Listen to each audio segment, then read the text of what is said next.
shirt. Yes, you do. Yes, you do.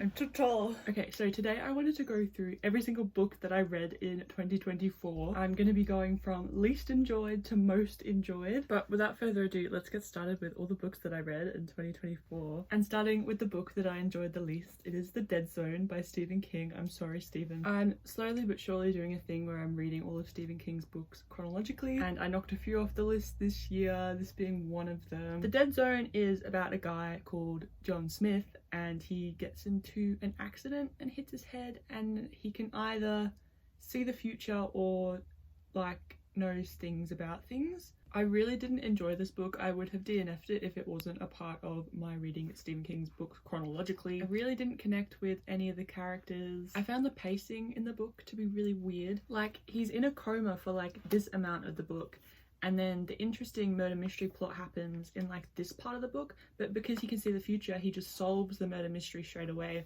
and then like other stuff happens, but it just felt really off. I didn't like it, and I felt personally he could have rewritten it to be much better, which is why I got frustrated with it. It is literally my least favorite Stephen King book that I've ever read. The writing was still pretty good, obviously, because it is Stephen King, but I really had to force myself to read this one. I just didn't get on with it. So the next book I read was A Court of Thorns and Roses by Sarah J Maas. I picked this one up because I really wanted to see what the hype was about. Obviously it's a very, very popular book on the internet, and I also wanted to sort of try out a new genre. I've never really read fantasy, I've never really read romance, so I thought this would be a good gateway drug to get into it. Starting off with what I did like about this book, I really liked the magical elements and all the world building. It was really interesting and it surprised me, and I can't remember specifics, but there were points where I was like, oh, that's actually really cool. I really like that idea. But yeah, overall I was a bit disappointed. I found the characters a bit two-dimensional. I didn't find the plot too compelling. I didn't like the way that male and female relationships were portrayed. I found there was quite a lot of power imbalances between Feyre and her other male side characters. Some of it was just a bit weird, especially like towards the end of the book with that, is it the rice guy?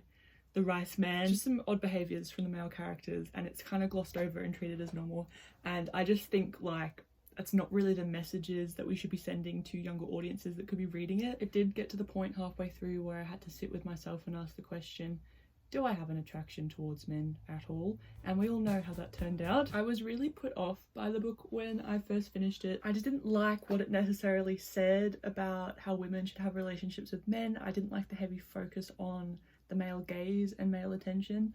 But that being said, I think if this book was Women Loving Women, I would be a lot less critical of it. I still think there's a lot of value in it. I just wish that some parts were done better and there was more consideration put towards the messages they're sending to young girls about what their romantic relationship should look like. Next was The Bell Jar by Sylvia Plath. I really thought that this book would change my life. I'd heard so many good things about it, and I thought, I need to read this will be perfect. I feel like this book is sort of known universally as the woman's coming of age novel. It's all about being a young woman and trying to work out the world, and it kind of is, but I was really disappointed. It just bummed me out, man. It just bummed me out. I found most of this was because Esther, the protagonist, was really hard to sympathize with. I really enjoyed her prose, the way she wrote, but I felt like underneath it there was just like a presence of hatred for the people around her, and so I found it quite hard to connect with her and care about her story because I fundamentally didn't really like her. And sometimes this hatred would manifest in quite racist undertones. I couldn't help but think, I can have a great time reading this book because I'm a white woman, but if I was Jewish or Asian, for example, I would not, and it would make me sad, and that makes me sad. And yeah, it bummed me out that this thing that I thought was going to be so good just really isn't accessible for a lot of people, which I know the same can be said for most of the classics that we have, but for some reason these undertones just felt really prominent in this book and I couldn't shake it, and so it sort of stopped me from enjoying it. But yeah, like I said, it was well written. I really enjoyed the prose, and of course the fig metaphor really hit me in my heart. The fig tree metaphor stands in its own right, it always will. I think I just thought the whole book would be like the fig tree metaphor, and it really wasn't. Next was The Wizard of Oz by Frank Baum. I picked up this book because when I was a kid, The Wizard of Oz was my first special interest. I loved that movie so much. As I got older, I also really loved Return to Oz, and I loved that video essay that the guy did on it, which I'll put somewhere. One thing the guy spoke about in his video essay was that Return to Oz better captured the creepiness and weirdness of the original books than the Judy Garland movie did. I just really didn't connect with it as much as I thought I would, especially since I had such a connection to the film when I was growing up. I did really have to make myself finish it. I think it stands as a good children's book, obviously, but I just thought with everything that it's become that there would be a lot more to the original story. I also don't have the copy with the original really weird illustrations. I think that might have made me enjoy the experience better. But yeah, I wasn't too thrilled with this one. Alright, we're on to the 3 stars now. I was talking to my friend who's into Sarah J Maas and I was like, I really didn't like A Court of Thorns and Roses, and she was like, that's chill, but you need to read Throne of Glass because it's so much better. And I did. And it was definitely better. I found the plot more compelling. I connected to the characters a lot more. Even though she was still quite cliche at times, I found Seluni to be better female representation than Feyre. Even as a gay woman, I was interested to know which of the 2 guys she's going to end up with. But I won't be reading anymore to find out. I had a better time with this one, I will admit, and it gained an extra star for being a bit less misogynistic. The guy, the girl, the artist, and his ex. Long-time viewers will remember a little thing called Melbourne Mysteries. I covered the case of the Picasso ransom, where a Picasso painting was stolen from the National Gallery of Victoria and then returned, and no one knows who did it to this day. But Gabrielle Williams wrote a book about it, about a fictional story behind the theft of the painting, and I've been wanting to read it for ages, and I found this copy in an op shop. It was just staring at me. And I spoke about this in the video that I made, but rumour has it Gabrielle Williams interviewed a lot of people and she supposedly knows who did it, so I wanted to see what her take was. I really enjoyed the story. I loved being in Melbourne in a book. It's so good. I love the way that she included the presence of the weeping woman throughout the story. It follows 4 different characters' storylines, and I think she weaved it in quite well with all 4 of them. I like the parallels between the weeping woman and Rafi's mother, but I just didn't feel fulfilled by the end of the book. There were 4 storylines throughout the book, and I feel like we only wrapped up on one of them, and that was the guy that wasn't even really involved with the Picasso ransom. I also think this book suffers from adults writing teenagers syndrome. This is, I don't know why, but it's one of my biggest pet peeves in books. The teenage characters are written so much like caricatures of teenagers. I did enjoy this book though, and I noticed about halfway through that it's actually an uncorrected proof, which I'm guessing is like the copy that they send to people to read before it's actually published. I don't know what this was doing in an op shop or why I have it now, but that's cool. This should not be quoted without comparison to the finely revised text. It does not reflect the quality, page size, or thickness of the finished book. So obviously I might not have read the finished version. I could be critiquing something that doesn't even exist. But yeah, if I ever read the actual one, I'll let you know. The Wood at Midwinter by Susanna Clarke. I joined Christiane Jones' book club for the last few months of 2024, and this was one of the books that we read. It's a very, very short story, almost like a fable, and I really enjoyed it. I really enjoyed the writing.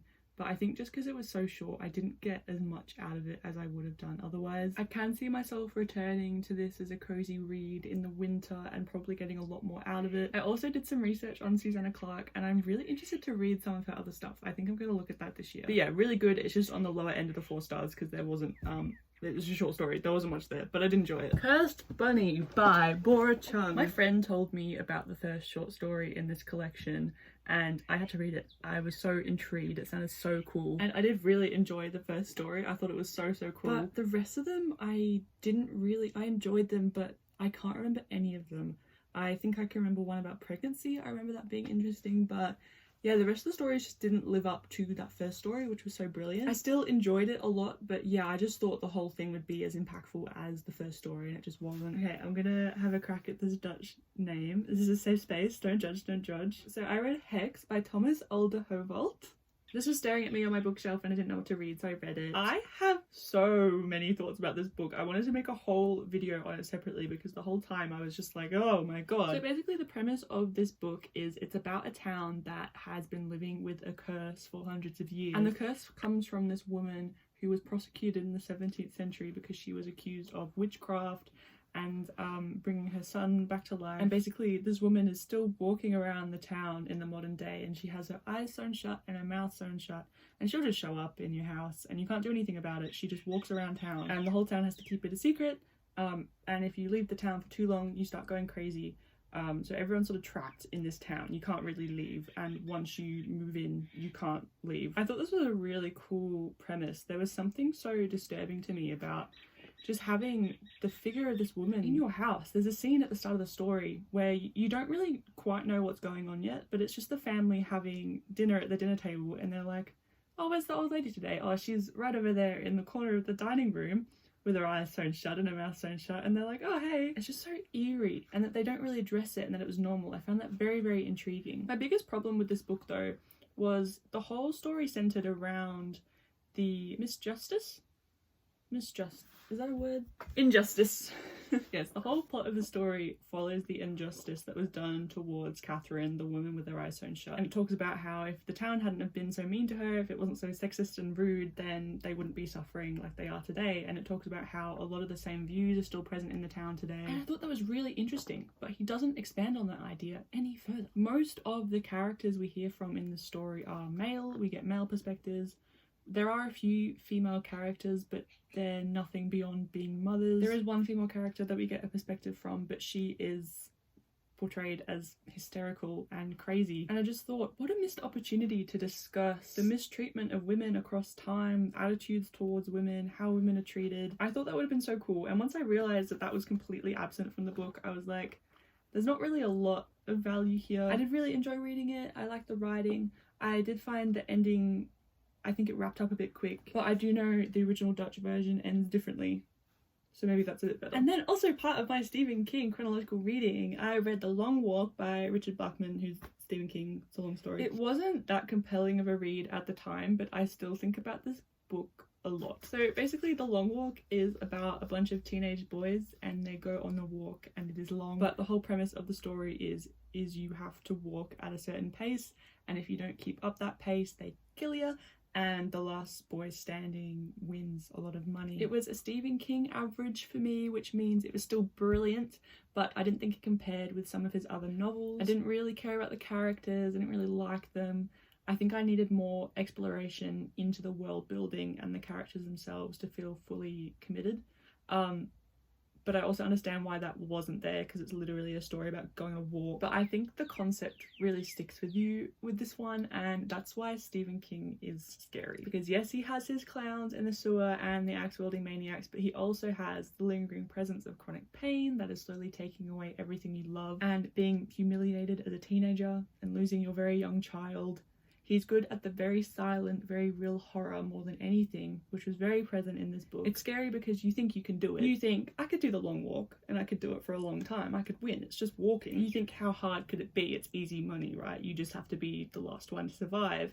But I remember going to the gym and converting the minimum speed they had to walk. I tried it on the treadmill and I couldn't even fathom having to do that for 48 hours. Like that's a scary concept. And that's why I love this book, because it wasn't necessarily scary to read, but it was more scary to think about the amount of people that would genuinely sign up for something like this. Next, I read Eat, Pray, Love by Elizabeth Gilbert, and I thought I'd read you an excerpt from my reading journal that properly explains why I chose this book. I picked up this book because I was experiencing a breakup and a spiritual crisis simultaneously, and it seemed appropriate. I really enjoyed this book. I really looked forward to reading the book when I got home, and I think it definitely got me through some rough parts of the initial start of my breakup. It was a fresh take on spirituality that I'd never really thought about before, and I think it was a really good first stepping stone into me doing my own research into that sort of thing. I think it's iconic, I think it's empowering, but I also think it's a product of its own time. I think it really falls victim to an early 2000s mindset, and I'm struggling to separate it from stuff like Devil Wears Prada or Bridget Jones's Diary. One small thing that I wanted to bring up, I don't know if anyone else who's read it has noticed this, but what's with all the small digs towards taking medication for depression? She just keeps bringing it up about how like it's actually not good to be on medication for depression, and it's like, why are you so adamant about having this opinion and putting it out there? It was just little things like that sprinkled across the book where I was like, it's okay to enjoy it, but I think you should take a step back from it and examine it as well. Next, I read The Hitchhiker's Guide to the Galaxy by Douglas Adams. I had to read this book because, let me tell you, it is compulsory reading for my orchestra rehearsals. You literally cannot get by in a rehearsal unless you understand The Hitchhiker's references. It is compulsory. So I had to read it out of sheer necessity. I actually listened to it. I really enjoyed it. It was narrated by Stephen Fry, the version that I listened to, and that was sick. I loved the dialogue and the fast-paced humour. It was so British. I loved it. It is not ranked higher though, because I did find it all a bit surface level. I think there definitely could be more opportunities to connect with the characters and the plot. A lot of it did go over my head. I don't know if this is an audiobook problem or a Hitchhiker's Guide to the Galaxy problem, but I had to re-listen to so many parts. and I think I still need to read the book physically to fully comprehend what was happening. I started listening to the second book, still really enjoyed it, but again I had to just keep re-listening to the same bits because I wasn't getting it, so I sort of stopped with that. So maybe I should try reading it physically. I also want to listen to the radio play as well. I think that's really important. And I'm so glad I did read it because my friend showed up as Arthur Dent to my costume party and I actually knew who he was, so I was proud. And he gave me the journal because he had to. I wasn't gonna let him leave without giving me the journal. Are you kidding? Census by Jessie Ball. I picked this book up randomly. It was on my shelf and I felt like it was just staring at me. And I was like, okay. This book is about a father and son duo. The son has Down syndrome and they decide in the last year of the father's life to take up a job doing the census and counting the population. This book was so cool because it's kind of soft sci-fi, like it doesn't really explicitly state that it's in another world, but the way they take the census and the places they travel to, it's obvious it's not the Earth as we know it today, if that makes sense. This book was a bit slow to start and I didn't know if I was going to continue it, but I'm really glad that I did. I really got into it. I thought the writing was just really beautiful. A lot of the writing was taken from Jessie Ball's own experiences with his brother who has Down syndrome, so I think that was really weaved into the novel quite well. I really liked the subtle and vague world building in this story. It felt like a Black Mirror episode. I thought it was really cool. I did find it moved a bit quickly at some parts, and so the people they met along the way didn't feel quite as impactful as I think they could have done, but overall I did really enjoy this. It was a nice little read. It was good. And then I read 1984 by George Orwell. I was writing a bit of dystopian at the time and I figured I should probably read the manual. The thing that stood out to me about this book was the rigid and confident world building. I loved it. It was like watching a film. It was so cool. It was like, yeah, I understand why you're the founding father of dystopian. This is really well written. The whole yearning to experience the simple beauty of life, that hit me in the same spot as one of my favorite films, Pleasantville. It was really good, but again, I didn't feel super connected to the characters and it was sort of missing that magnetism that makes me give a book 5 stars. I read Pages for You by Sylvia Brownrigg because I wanted to read a book about lesbians and this is the only book that I could think of that was about lesbians. It was good. I enjoyed the prose. I enjoyed my first introduction to sapphic literature. It is a bit of a touchy subject because with the relationship of the two women in the novel, there is quite a large age gap and Flannery, the younger one, is under 18 for the beginning of it. However, I think it's handled well. I think it depicts like the kind of rush and excitement when everything's beginning and then really demonstrates the negative impacts of a relationship like that. It really goes into detail about how the relationship falls apart and doesn't work for this very reason, and so it's a romantic book, but I don't think it's romanticizing an age gap in any way. I know there's a sequel that's out where Flannery is the age that Anne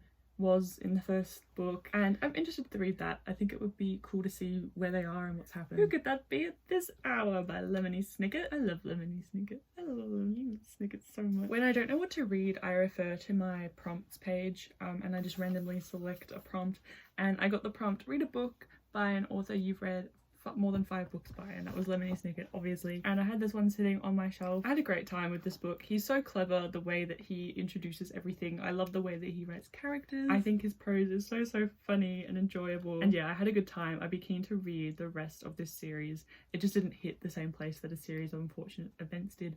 Obviously, nothing ever will, but yeah, I enjoyed this one. Next, I read Lord of the Flies by William Golding. This was a really good and impactful book. It was a bit of a drag to get through at certain points just because there's not much of a massive plot. It's definitely a bit of a slow burn, but I remember finishing it and thinking, oh wow, that was really well done. And I thought about it for a long time. I was like, wow, no wonder this is a classic. I really enjoyed it. Turns out there's not as much cannibalism as I thought. For some reason I thought this book was about cannibalism. I watched Yellow Jackets and I thought, oh, I should probably do the pre-reading, and it wasn't very similar. It kind of obviously was, but there were less similarities than I thought. But yeah, I loved the exploration of genuinely what would happen if a bunch of boys were left to their own devices on an island. How would they feed each other's insecurities and fears? How would they go about organizing themselves? It was really interesting. So yeah, I think if you're interested in something like that and you don't mind an older style of writing, I would definitely look at this one. Next, oh my god, the big boy. It's The Stand by Stephen King. This book took me 6 months to read, which is the amount of time that it takes the characters to make the stand. And I truly felt like I was traveling alongside these characters for the entire time, for better and for worse. I found it a bit overwhelming at first because there were so many characters and situations to introduce, and I didn't really know what I was doing or who I should feel connected to, but it really pays off in the end because you follow all these characters all the way through the book. You spend so much time with them, and I felt really fulfilled at the end of the book. I was like, I'm happy with how these stories ended. Not happy with all of them, but I was like, this feels right. I found Franny and Stu to be a bit boring. They're kind of our main protagonists, though there are a lot of protagonists in the story. I found them very much like the archetypes that you see in other Stephen King novels. I feel like he kind of writes a lot of his couples the same, unfortunately. You know, you've got the cool protagonist and then the side female character who has great legs and is smarter than any of the other girls because she understands his jokes. So that was a bit annoying. But I did like a lot of the other characters. Glenn Bateman and Kojak were my favourite, obviously. And I found his exploration of some other characters really interesting, like Nadine and Harold was very interesting. Harold was scary. I think he's probably the scariest Stephen King character I've read so far. I was a bit wary of the character of Tom Cullen, who is autistic, because I was worried it was just going to be handled awfully and it wasn't going to go well, but for the most part it was all right. It was still a bit offensive, but I think for 1978 it was pretty considerate. I appreciated having a neurodivergent character who directly contributed to the plot, whose autism directly contributed to the plot, and who saved the day on multiple occasions. I'm not going to sit here and say it was a perfect representation of autism. He is not Abed or Quinny by any means, but I just thought it was really cool to have something like this explored and incorporated into the plot. I think it was hard to read at some points because Stephen King will by no means shy away from the way that people talk about other people. There was definitely a lot of R words. There were obviously interactions that would not slide today, and I think that sort of stuff that existed around Tom was obviously hard to read, but I think that was separate from the way that Stephen King actually wrote the character. I don't think there was prejudice happening in writing the character. He just demonstrated the prejudice that happened around him. I was so impressed by the scale of this book. Like, to take the literal concept of good versus evil and make it take place in the whole of America. I think for something that big, he did a really good job. I think he tackled it really well. I read the unedited version, which means I got the parts that Stephen King had to take out before he published it. And I still think I could have read more. I saw The Stand described as a dark Christianity, and I think that's exactly it. Yes, it discusses good, evil, God, Satan, but it isn't black and white.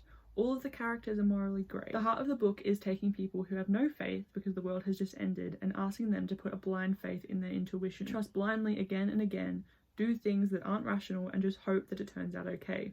Which, of course, for some it didn't. He took the idea of good people and bad people and brought it down to earth and dissected it in a realistic way in a compelling situation. It wasn't a full 5 stars for me because I still definitely felt like I had to trudge through it.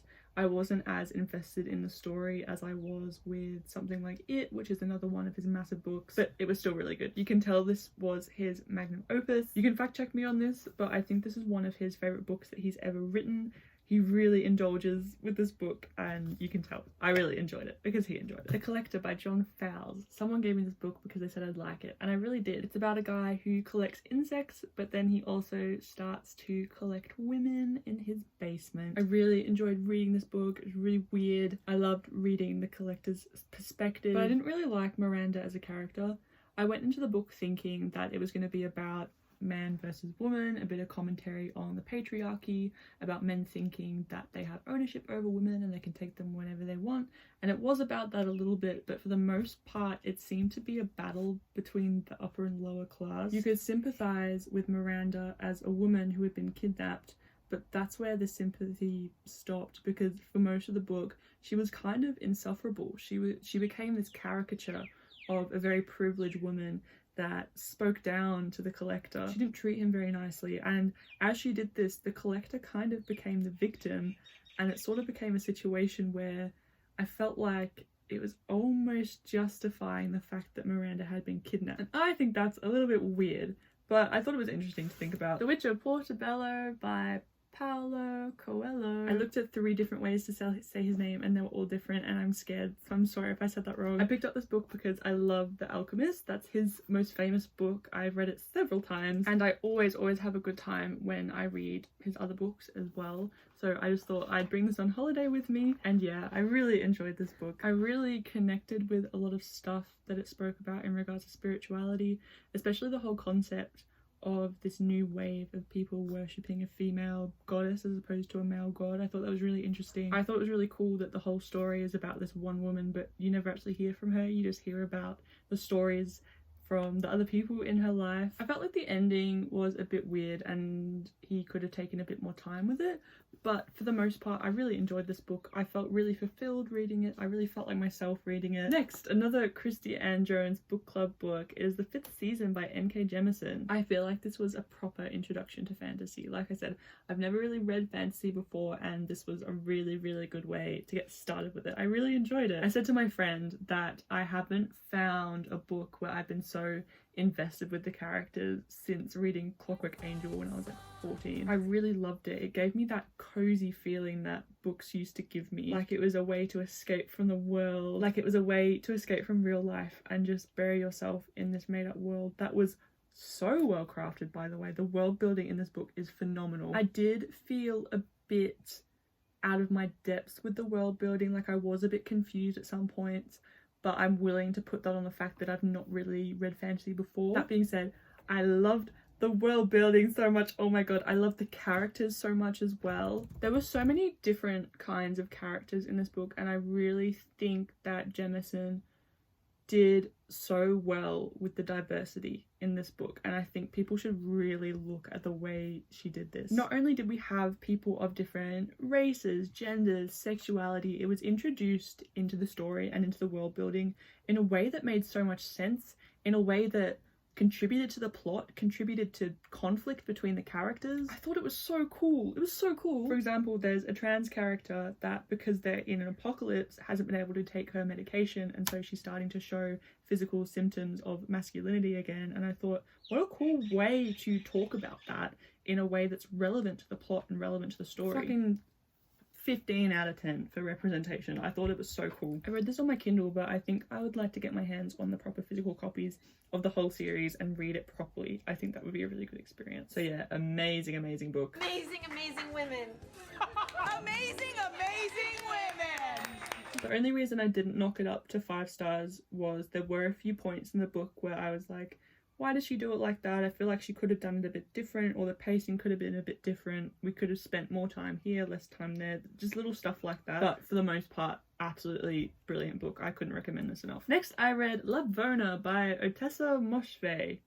We were in readings in Melbourne, which is coincidentally where Gabrielle Williams works, or worked. I don't know if she still works there, but she definitely did at some point. But my friend said, I really enjoyed this. It's basically The Witch by Robert Eggers. I think that you'll really enjoy it, and I really did.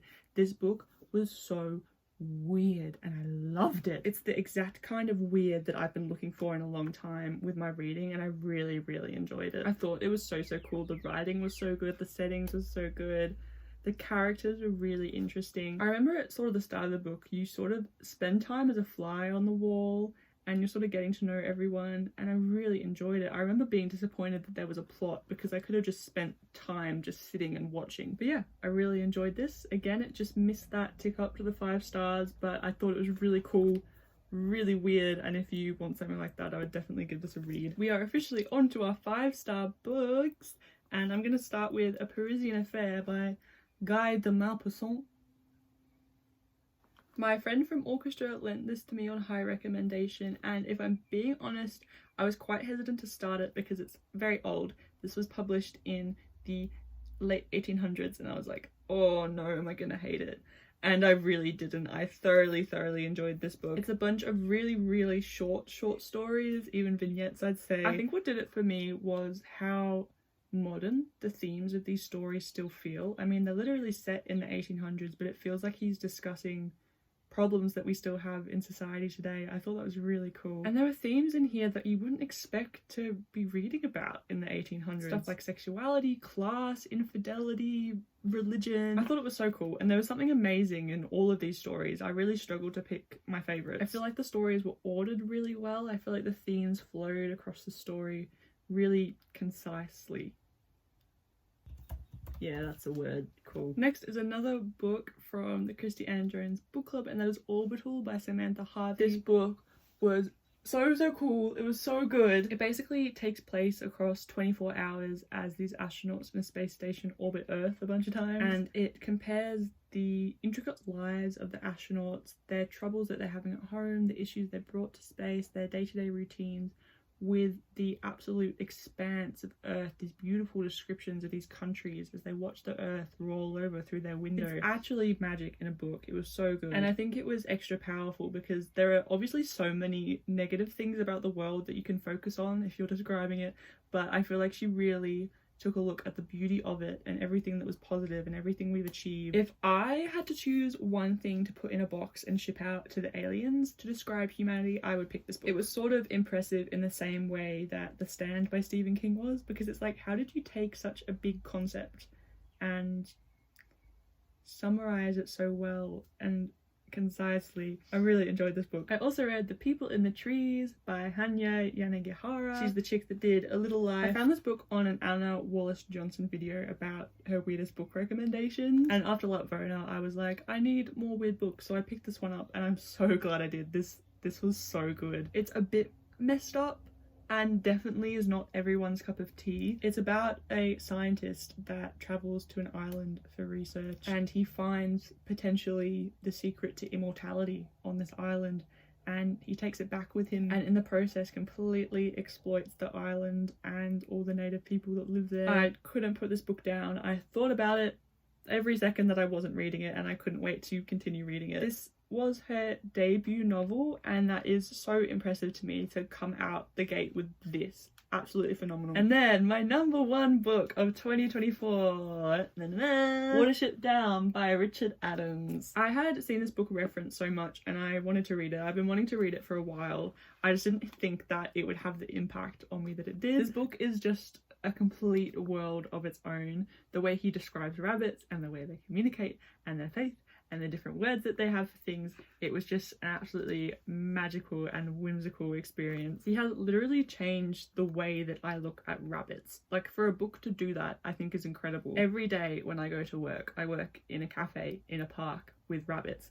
I look at the rabbits and I think about this book. This book, I think, has had the biggest impact on me this year. This is just so beautifully written, and I do see myself like reading it to my children one day. I feel like it's like a really foundational text that's important. Something really weird happened while I was reading this book.